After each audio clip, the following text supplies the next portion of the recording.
You unlock this door with the key of imagination. Beyond it is another dimension.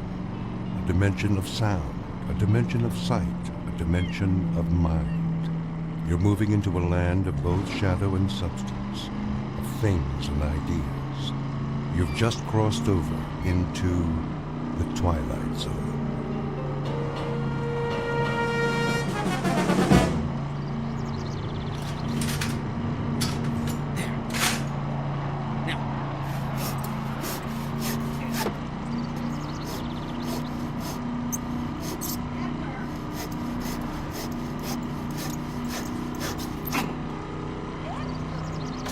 Yes, Helen.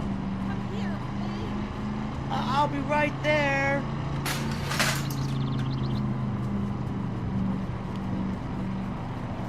Come on, hurry up. Yes, dear. Come in the house. I've got a bone to pick with you. What's wrong, Helen? Look at what I did to my hand. Ooh, what happened?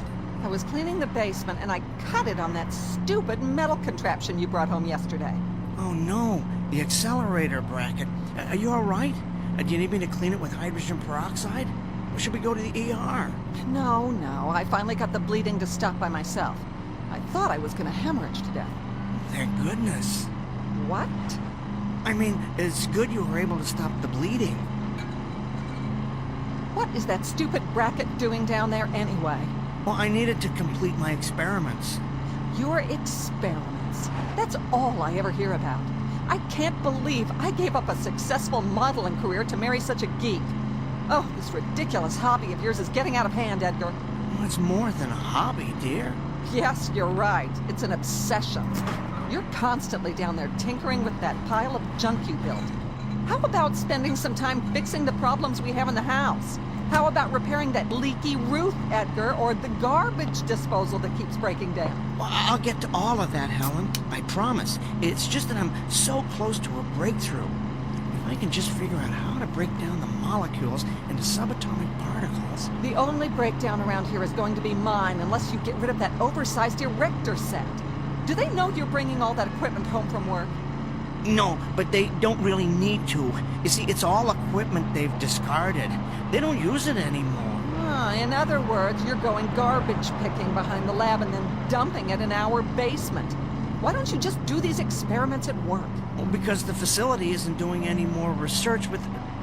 With what, Edgar? Well, it's not important for you to know, Helen. I don't want to waste your time talking shop. You're one to talk about wasting time. Maybe if you put this much thought into your job, you'd be able to get a promotion.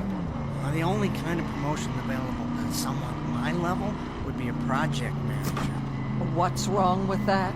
Well, I'm not the managerial type, Helen. I'd be dealing with budgets and giving evaluations to personnel, writing reports for upper management. Yes, and that's why managers make the big money. But I'm an engineer. I'm good at working with equipment, not people. I like calculating formulas, not salaries. I'd be terrible in a managerial position, Helen. I'd be wasting my time. You don't seem to mind wasting your time outside while my life's fluid is gushing out of me. Where were you anyway? Well, across the street, meeting the new neighbors. They finally moved in? What's their name? Well, let me see if I remember how to pronounce it. Bhagavatula. Yeah, that's it. Bhagavatula. Oh, great. What is that, Korean? No, Helen, they're from India. India? Doesn't that real estate agent know how to sell to people like us? They're quite nice, really. He's a vice president of one of the banks downtown. She's a professor at the university. Such a lovely woman. Real exotic beauty. Not as lovely as you, of course. Oh, and they have a 13-year-old boy. He'll be at the junior high in the fall. Of course he will, because their kind always follows the same pattern. They move into our neighborhoods, take our jobs, and infiltrate our schools. Oh, Helen, I hope you're not going to be hostile towards our new neighbors like you are towards that lovely Sanchez family 2 doors down. You can actually learn a lot from them. Mr. Bhagavatul was telling me about some of the fascinating customs in their country. Can you imagine coming from such a rich cultural heritage? The only thing I can imagine is the stench of curry casserole that's going to be wafting across the street. I'll tell you something, Edgar. I am sick of the way this neighborhood is changing. And I'm even sicker of not being able to do anything about it because your salary isn't high enough for us to move someplace nice. Someplace with people like us. We're trapped. We've got Gandhi and his family moving it across the street, Pancho Villa and his gang living 2 doors down, and God knows who else ready to move in at any minute. And you're oblivious to all of it, Edgar. You're like an ostrich with its head in the sand, tinkering away in the basement while this neighborhood is going downhill. Well, I'm sick of it, and I can't take anymore. Things better change soon, Edgar. Do you hear me? Things better change soon. Yes.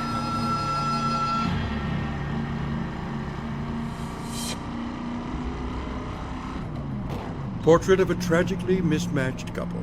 Edgar and Helen Peabody, a textbook example of opposites attracting. He was attracted to her breathtaking beauty, while she was attracted to the fortune that would result from marrying a brilliant up-and-coming young scientist.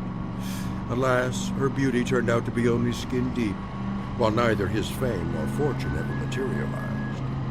Now they languish in a loveless marriage, sustained by the fear that they've come too far to turn back.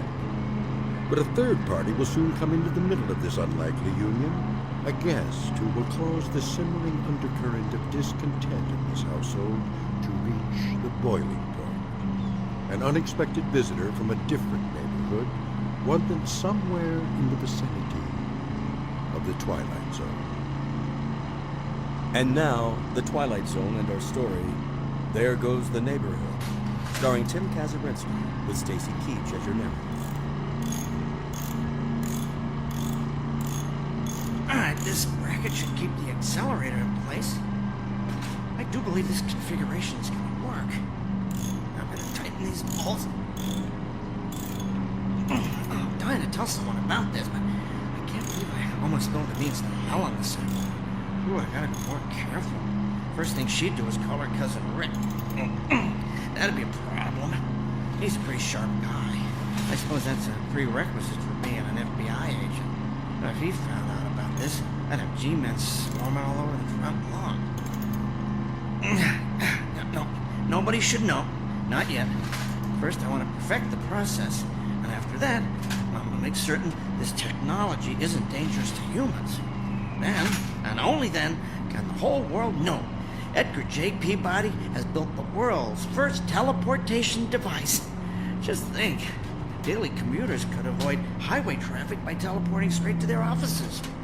Accident victims could be teleported from the accident site directly to the ER. The possibilities are endless. There. Now, I need to run a couple of tests. I'll just turn on the particle accelerator, let it warm up. There we go.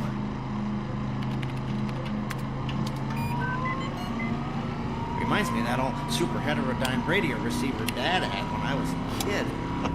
Always had to let that baby warm up.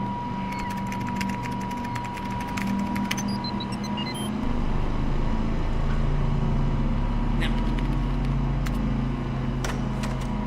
Edgar, Yes, Helen? come up here. The garbage disposal broke in again. I'm in the middle of something, dearest. I don't care. This is important. Get up here now. All right. Coming.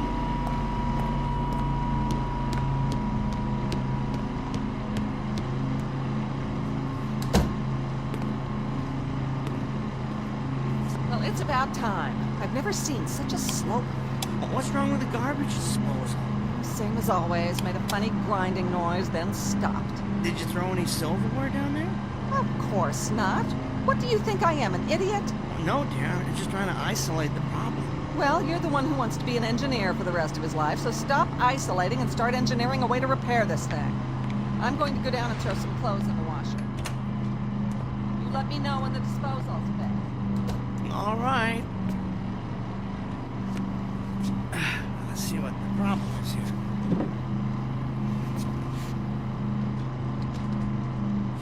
I don't see anything wrong under the sink. No leaking anyway. I better get a flashlight and look down the drain.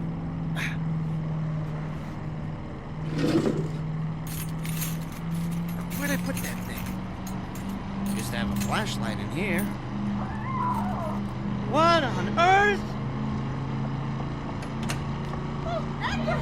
Downstairs! Huge! Kill it! What is it? Another spider? No! Bigger! Harry, kill it! Oh, if it's Harry, probably is a spider. Where did you see it? Stairs, by the stairs. I'll roll up this newspaper and use it to vanquish the beast for my beauty. Hurry!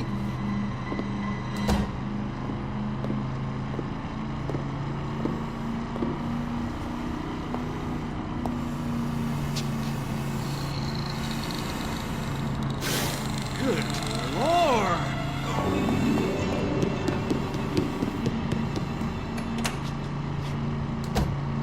Oh, did you see it? I saw it! How big would you say it is? 3 feet high, maybe? About 4 feet long? Oh, what do you think? I think I need a bigger newspaper. No, you dolt. What do you think it is? I don't know. Where did it come from? I don't know. Oh, it moves so fast. I know it. It looks like it has about 30 legs. Little ones that let it glide along like a millipede. A really big millipede. No, you have to kill it. Well, maybe we should call animal control. That's not an animal. It's a monster. Well, all the more reason to call in a professional. Oh, Edgar, be a man for once. Go down and kill it. With what? I don't know. You're the man of the house. Find a weapon. Gather up the thimbleful of testosterone you've got and go kill that thing in our basement. All right. I'll take this broom. Whatever. Just get down there. Here goes. I'm going to close this door behind you. What? Why? So it doesn't try and get up here. Actually, that's a good idea. We don't want it running around the living room. It might try and get out the front door. Yeah, plus, I just shampooed the rug. Oh, great. With the door closed, I can't see a thing down here. I hear it. I think I'm over by the furnace. Might be like the warmth. It's so dark. I'm gonna have to turn on the light.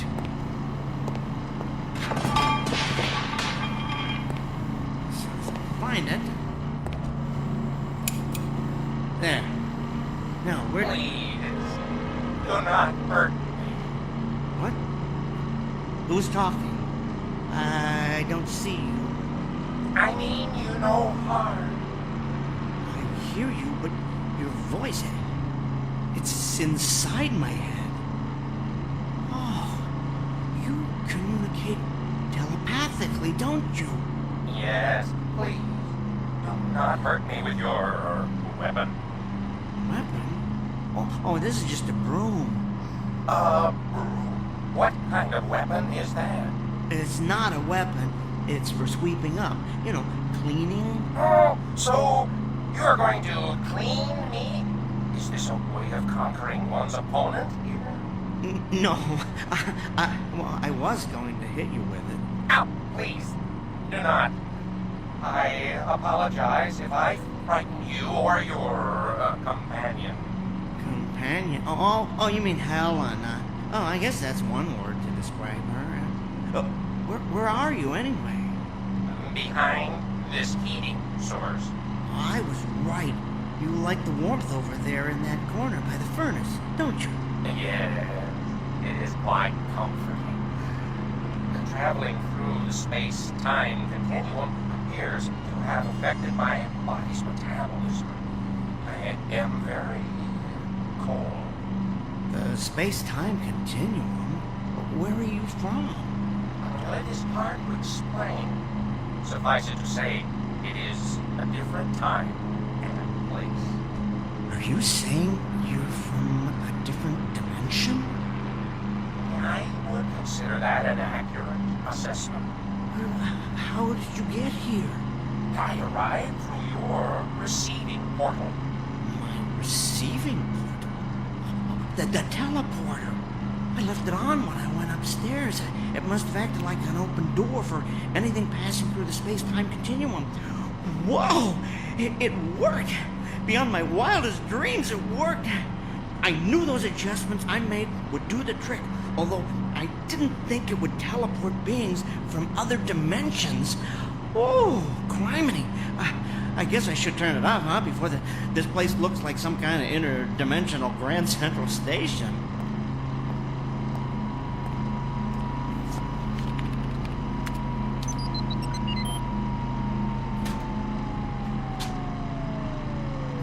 Here. I guess I can consider my latest modifications a triumph. I have successfully teleported a being from another dimension to a basement in Hackensack, New Jersey. You have been experimenting with teleportation. Yes. I have as well. So, teleportation isn't a standard mode of transportation where you come from? No. I have been conducting trials in secret. Well, I know the feeling. I was an engineer on a teleportation project at my company a few months ago. Out of the blue, the government ordered us to cease and desist, but they never explained why. I've heard it's because they're experimenting with the technology themselves for a secret military weapons project. But I think it could be used to improve our way of life. That's why I've been continuing my experiments by myself down here. Where I come from is fear that teleportation would make escape too easy. Well, escape from what? From a race that recently overthrew our government. They call themselves the Masters. They now hunt down and exterminate members of any race unlike their own. That's awful. So I take it that where you come from, everyone doesn't look like you? No, the Masters do not look like my race at all. They are quite ugly. Well, sounds like it's a good thing you escaped. I am not convinced that I am in a better situation here. What do you mean? My appearance seems to have alarmed you and your companion. You are coming down here to kill me. Well, you have to understand, you look different from anything we've ever seen before. Oh, I am considered ugly here. Well, that's hard to say. I haven't actually had a chance to get a good look at you. Why don't you come out from behind the furnace, the heating source? Okay. Oh, my. You definitely don't look like any species we have here, but ugly? Trust me, I've encountered far uglier beings on this planet. Edgar? Hey, whoa, where are you going? You don't have to hide back there again. I fear your companion does not share your indifference about my appearance. Oh, don't let that bother you. Helen doesn't share anybody's opinion about anything. Edgar, take care of it. Would you excuse me one moment? I need to talk with my companion. Yeah. Edgar, what's happening down there? I don't hear any killing going on. Helen, dear, I've decided not to kill it.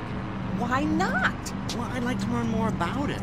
Well, fine. Kill it and slice it open. Then you can look around in its guts and learn all you want. Well, I'm not talking about its anatomy. I want to keep it alive, observe its behavior. I don't know, ask it some questions. Ask it questions. Helen, sit down for a moment. Edgar, what's going on? Just listen to me. I'm not sure how to tell you this, so I'm just going to come right out and say it. That creature in the basement is from another dimension. It arrived here through the space-time continuum from a place where it has suffered unbearable persecution. Well, I would like to learn more about it, or find out where it came from. Whether it's from some alternate universe on Earth, or perhaps some other planet in a distant galaxy. And maybe even find out if I can help it. Edgar, you have officially gone over the edge. I mean, I've always considered you eccentric, quirky even. But I never realized there is a hole in your marble bag. Helen, I'm telling the truth. Okay, let's assume for the sake of argument that you are. How did that thing get here? Well, you have to promise not to tell anybody this. But that contraption, as you like to call it, the one I've been building in the basement, it's a teleportation device. The creature was passing through the space-time continuum and employed it as a destination portal. Give it to me in English, Edgar, not your usual geek speak. Think of it like someone getting off a train at a specific station, except in this case, the train travels through different dimensions. Great. So we're harboring the commuter from another world. Where's the phone? Who are you calling? I'm calling someone to come and kill that creature. No, Helen. Yes! It's not enough that the neighborhood's been invaded by foreigners from other countries. You have to put out the welcome sign for a giant insect from a different dimension. I've reached the end of my rope, Edgar. It's time to put an end to all this.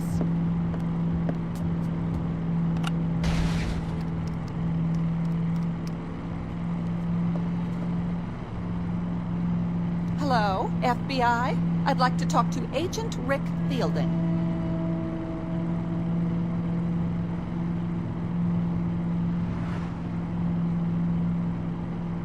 Helen, please, put that phone down. No, Edgar. There's an illegal alien in our basement, and you're clearly not man enough to take care of it, so I'm calling someone who is. My cousin Rick.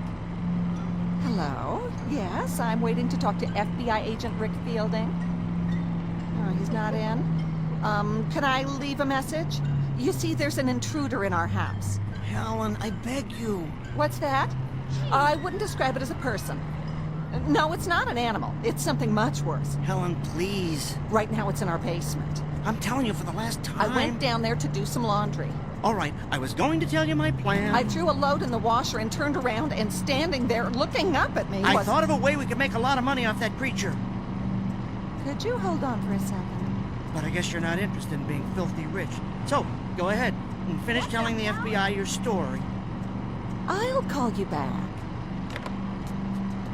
All right, Mr. Trump, let's hear your big money-making scheme. Okay, now here's what I'm thinking.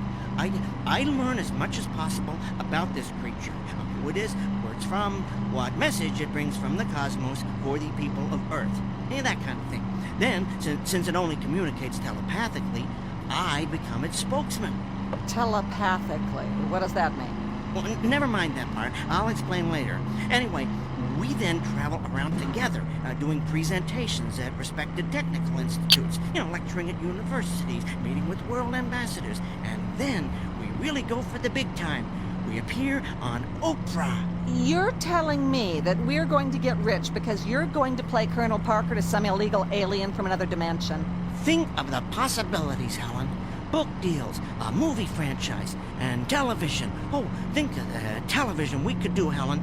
Tell me the whole country wouldn't tune in to see that creature on Dancing with the Stars. Edgar, for once in your pathetic life, you may actually have a good idea. You think we could make a lot of money off that thing? Millions, Helen. Millions. All right, I'll agree to this little plan of yours. But it better work. I have just one demand. While it's in this house, that beast stays in the basement. I don't ever want to see it up here running around in my clean house with its filthy little insect feet. Do you understand me, Edgar? Of course, it stays in the basement. You won't regret this, Helen. Now, I'd better go back down and learn all I can about it.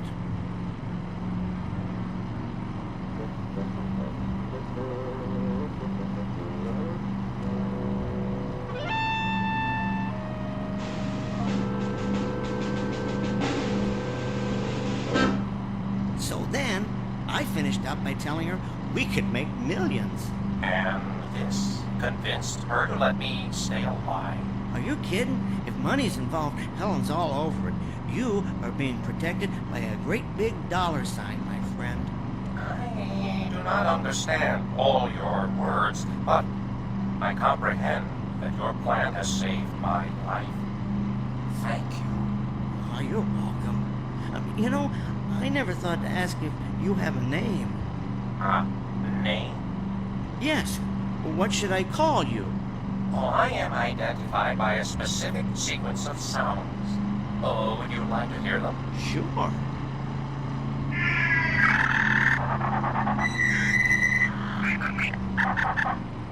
Fascinating.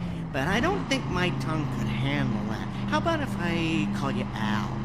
Oh, is there a meaning to this, Al? Let's just say it's short for alien.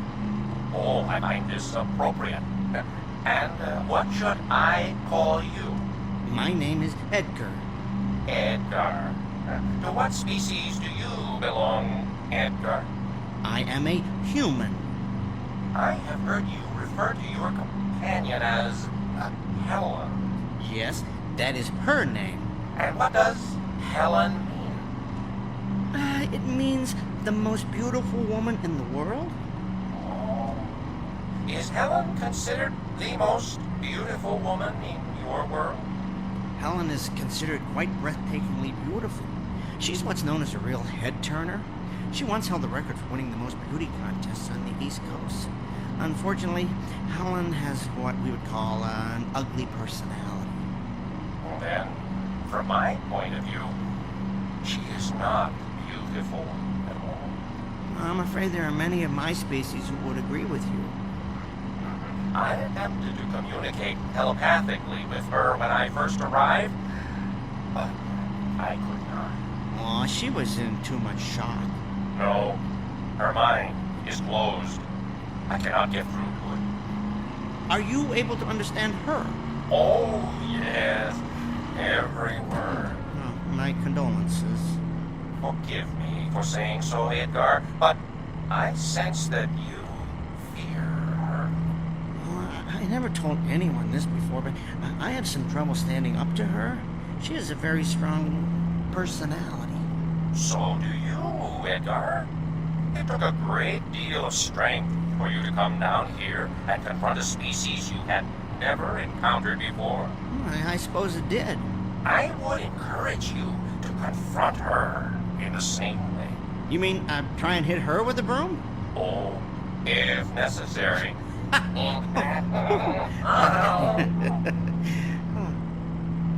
Listen, Al, I've been thinking. Maybe we could share our knowledge of teleportation with each other. You know, sort of combine our brain power and see if we can perfect the process. That is an excellent idea, Edgar. Would you mind taking a look at my teleporter? Maybe you can suggest some improvements. Oh, I have already been examining it. You have come up with quite an impressive design. Oh, for a human. Well, thanks, Al.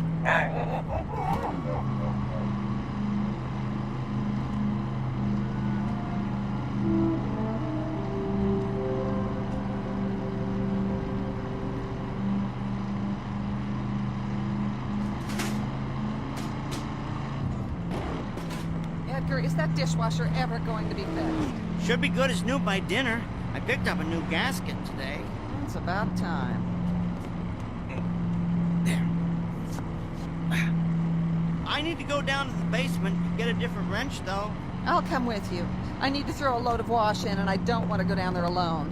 We remember what happened the last time I went down to do the laundry, now don't we? Don't worry. He won't bother you. He likes to stay warm behind the furnace. Good. I don't intend to be a prisoner of the main floor just because you've decided to start taking in intergalactic strays. Interdimensional here. Whatever. All I know is I've had an uninvited house guest for 3 days that looks like he crawled out of a horror film. Everybody in their place and a place for it. That's how it used to be before all the foreigners started moving into our neighborhoods. Yes, dear. I'll tell you what we need. We need a government that stops turning a blind eye to this cultural invasion. We need to send all these outsiders back to where they came from. So you said before, dear. I found that wrench I need. I'm going back off. Now, don't take forever to fix it. Yes, dear.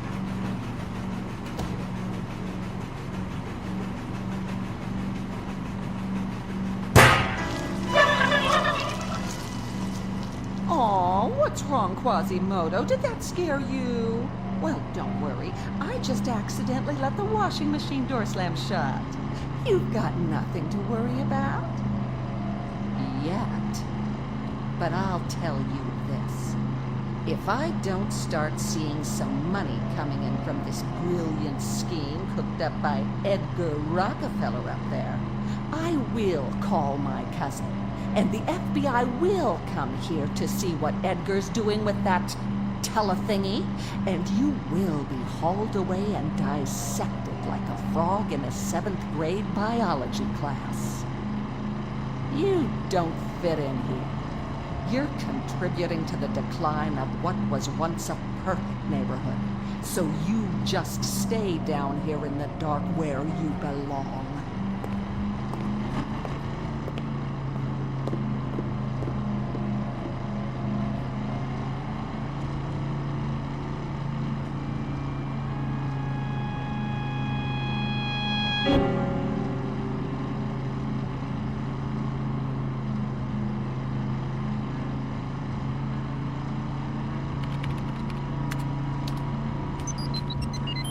Modified the subroutine that specifies where the person, or whatever, being teleported will arrive. Hopefully that'll put an end to any more random visits to unknown dimensions. If you entered the logic, as I said, it should work. I had been working quite extensively on it before I left my own dimension. So, Al, do you ever, miss where you come from? Yes. I do not miss the persecution, of course, but I do miss my home. Mostly, though, I feel... What, Al?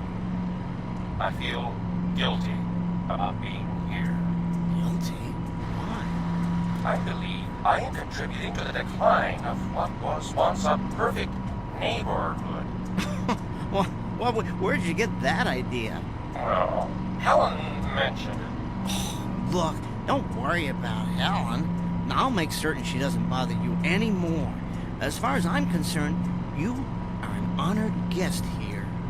Oh, thank you, Edgar. That is very thoughtful.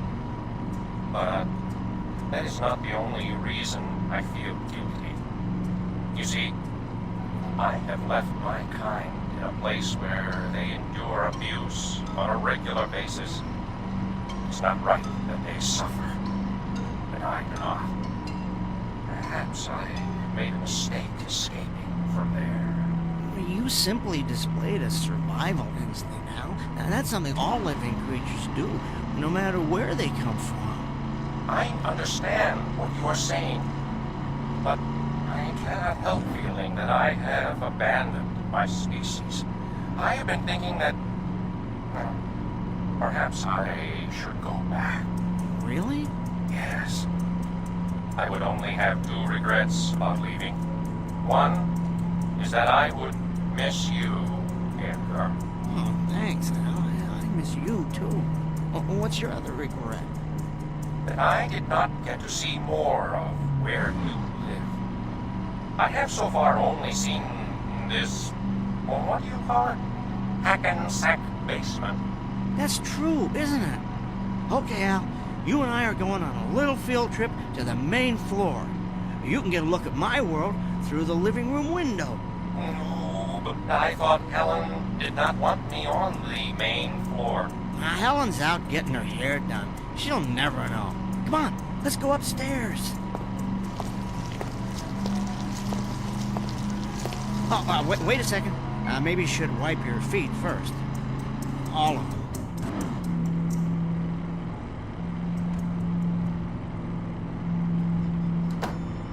Well, here's the main floor. Come on into the living room. It ain't the Ritz, but it'll give you a decent view of the front yard. I am not familiar with this Ritz you speak of, but your upstairs is very pleasant. Okay, I'm gonna open the curtains. You ready? Yes. Here goes. I give you Hackensack, New Jersey, in all its glory. Oh, my! It's so bright, and there are so many colors. Look, what is that substance that covers everything? Is it plant life? Yes, we call that grass. And what is that tall, thick plant in the middle of the grass? That's called a tree. Edgar, what is that creature? What creature? Oh, the neighbor's cocker spaniel. Oh, that's called a dog. It does not look like you. Oh, thank you, Al. I mean, it is obviously a non-human species. Is that what I have heard you refer to as an animal? Yes. Your world, Edgar. This is nothing. You're catching us at the end of winter. You should see it in the spring when all the flowers are blooming. You know, if you stayed here till then, I could show you colors that would dazzle your eyeballs or whatever it is you see with. Oh, what about Ellen? Well, Helen isn't always home. I might even be able to smuggle you out of the house in some kind of disguise so you could see beyond Hackensack. I could even show you Newark. Oh, sounds very exotic. Oh, besides, at some point, Helen's going to expect us to go on our big press tour. What if she finds out you lied to her about that? Well, I wouldn't say I lied to Helen, just that we had a change of plans. The press tour is sort of postponed permanently, and Helen need be none the wiser. None the wiser, hmm? Helen! What are you doing home? Lorraine had a cancellation, so she did my hair early, but never mind that. What's that monster doing up here? I told you I wanted it to stay in the basement. I wanted to familiarize him with the surroundings. He needs to be accustomed to them when we begin our lecture tour. Save it. I heard your little speech about postponing the lecture tour permanently. You have no intention of making any money off that overgrown bug, and you never did. That's it, Edgar. I'm calling Cousin Rick right now. No, you're not. Give me that phone. Oh, Nobody is going to find out about Al. You hear me? Nobody. Al? Isn't that adorable? You've named your little pet. Edgar, I have caused you enough trouble. Tell Helen, I have decided to go back. No, it's okay. What's okay? I have decided I need to go home. You don't have to do that. Do what? But I want to. It is where I belong. You sure? Who are you talking to? Al, I mean, the creature. He communicates telepathically, but only with me. I can hear him, but you can't. Oh, how precious. Since you seem to have such intimate contact with alien creatures, why don't you blow in a call to the mothership and tell them to pick up E.T. here? Edgar, I do not wish to cause any more strife between you and your companion. Trust me, it was there long before you arrived. But I have given this a great deal of thought. While I do not wish to endure further persecution, I believe it would be more honorable to suffer with my species than to run away. Are you sure about this, Al? Positive, If you're convinced it's what you want. I am. I will go down and prepare to be teleported.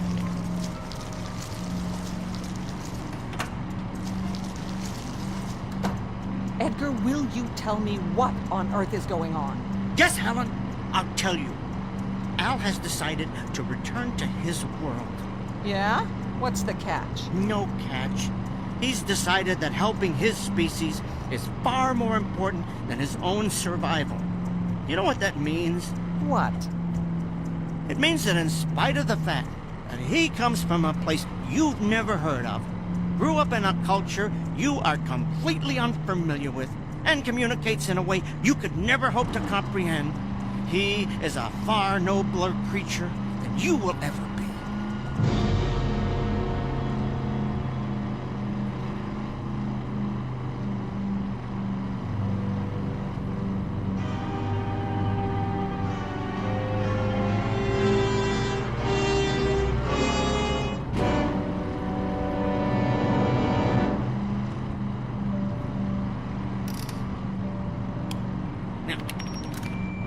All right, that's the last of the calculations. I can't believe I let you our basement with all this junk? Helen, what are you doing down here? I want to be here to watch you throw the switch. That's not necessary. Apparently it is. I couldn't trust you to do something as simple as keep that overgrown insect in the basement, so I certainly don't trust you to send it back to Planet Cockroach. No, fine, fine. Just stand right here so you're out of the way. There. Al, you ready? Yes. All right, you stand over here. Good. That's perfect. Edgar, Yes? you have been a good friend. Thank you. Al, it has been a genuine privilege to know you. Come on, enough with the teary goodbyes. Just get it over with. All right, I'll run the activation sequence. Here goes. So long, Quasimodo.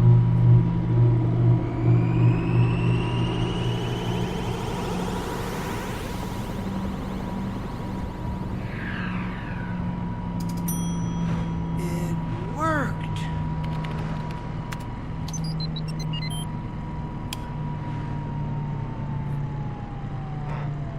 Edgar, if it worked, why am I still here? Al, my multi-legged friend, I had a change of heart. I do not understand. What is this change of heart?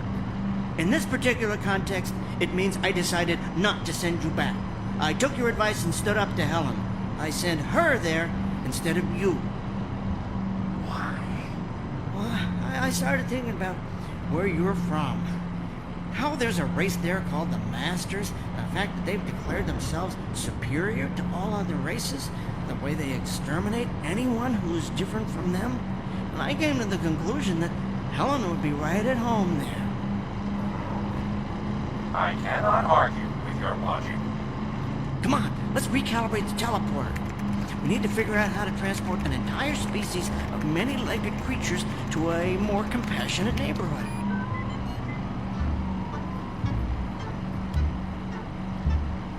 A quote here from St. Augustine. Beauty is indeed a good gift of God, but that the good may not think it a great good, God dispenses it even to the wicked. Case in point, one Helen Peabody, whose husband Edgar has come to the conclusion that a pretty face is not the sole manifestation of beauty. Thus, a man of great intellect finds that one never stops learning about human nature, while a woman who has been celebrated for her loveliness finds herself deported to a place where beauty is relative, an ugly, intolerant little corner of the Twilight Zone.